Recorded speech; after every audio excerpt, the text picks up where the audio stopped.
All right, so you have an archer uh, who initially hits at 85% the bullseye at the first try, right? But then archers have streaks, right? So if they hit the bullseye in the first one, they kind of know. I mean, they have to judge the wind and all these things to put into their calculation to hit the bullseye. But once they hit it, then they know their initial judgment is correct. So the probability of getting the bullseye increases. But if they miss, then there's also the stress of missing the first one, so it becomes worse. It's a pretty realistic scenario where initial probability of hitting the bullseye is 85%, but then once hit, the next one has 90% probability of being the bullseye. If you don't hit it, then the next one has uh, only 70% probability of not hitting it. Okay. So now the question is, what is the probability that the third shot is a bullseye? So in this case, we need to think about the first, second, and third, because there's various possibilities. So it could be that the first one's a bullseye, and I'll put O for bullseye, okay? Second one's bullseye, and the third one's bullseye as well. But it could also be that the first one's bullseye, the second one is not, and then the third one is good. Okay. Because we're trying to find the probability that the last one's good, we're not going to consider the ones where the third one is X, okay? So this is every possibility where the first one and the last ones are bullseye, right? But it could also be that the first one's not a bullseye, but then he managed to shoot the bullseye in the second one and then bullseye, okay? And then it could also be that the first and second are not, they missed the bullseye, but the third one got it, okay? And because this comes in three stages, you have to multiply three probabilities, and you just have to add all of them, okay? So let's think about this probability. So this is probability of the first one being right, which is 0.85. And then what's the probability that the next one's 0.9? So you multiply 0.9. What's the probability that the next one's bullseye? 0.9. Okay. And I need the calculator. Can somebody assist me by calculating? Yep. 0.6885. Thank you. Okay. So that's what could happen. Okay. Now let's think about this probability. Hitting the first one is 0.85. But now what? What's the probability of missing the second one? Because hitting the bullseye is 0.9, missing the bullseye is 0.1.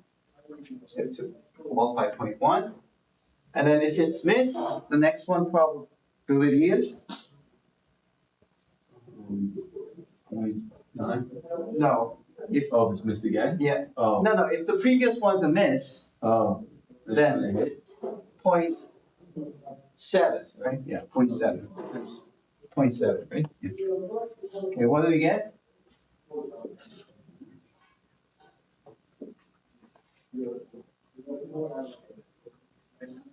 So 0.0595. 0.595. Okay. All right. Now, let's think about this one. What's the probability of missing the bullseye in the first shot? 0.15, right? 0.15. then the next one, hitting the next one, So 0.7, hitting this last one,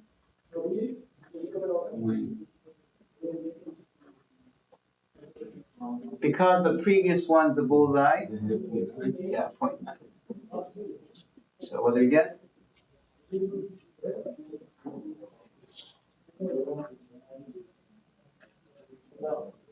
Zero point 0945. Okay. And lastly, this one, 0.15 for missing the first one. The second one, what's the probability of missing the second one? If the previous one's a miss, what's the probability of missing the second one? 0.3, right? Because it's 0.7 minus, 1 minus 0.7. And then the next one hitting is 0.7. What would that give you?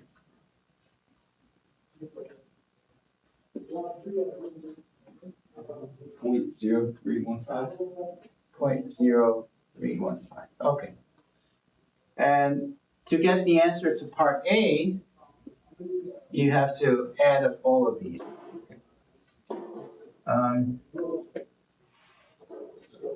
Yeah, let's see. If I add these two, this is 6, 0.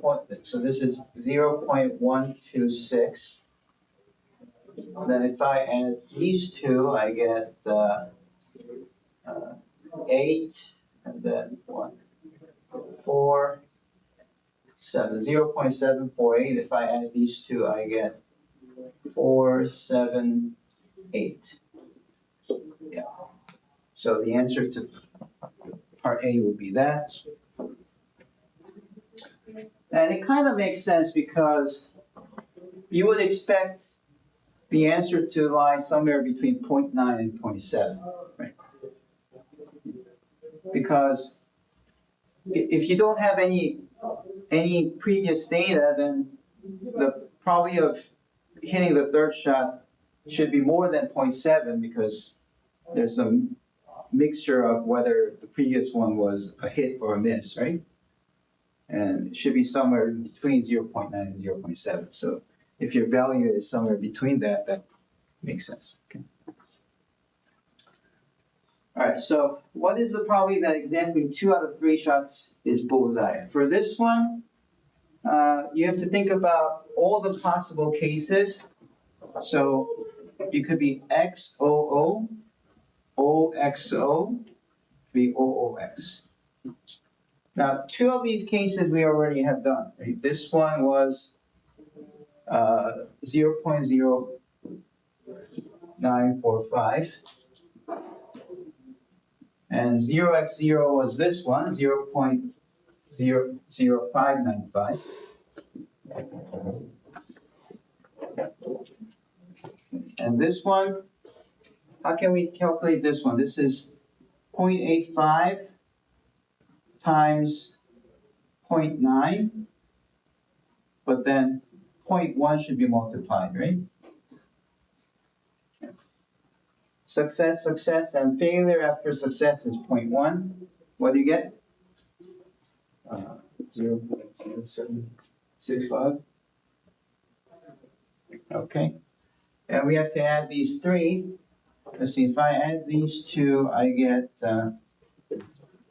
4. 0.154 is what I get by adding these 2. So if I add these 2, I get 5 and 0, and then 3, 2. So 0.2305.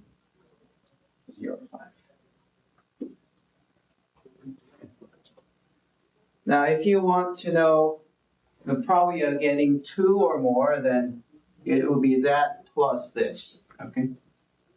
That's the probability of getting 2 or more.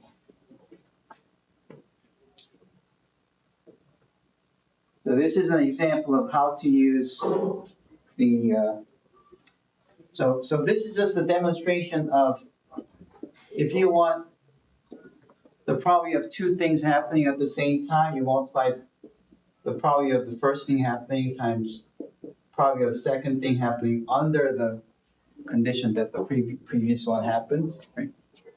So,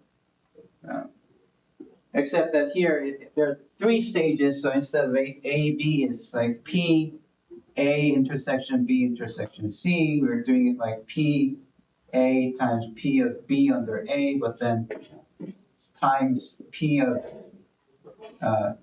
C under A and B. So that's what we're doing. Except that when we're computing this last one, we weren't considering what happened in the previous one. We just looked at the one before, right? Yeah. So this is an example of a tree. Trees are where at every node you have something branching off, right? And there are some terminal nodes. So that's an example of a tree. It's a special case of a graph. A graph has nodes and then connected paths. That's what a graph is. We're going to talk about graphs after this.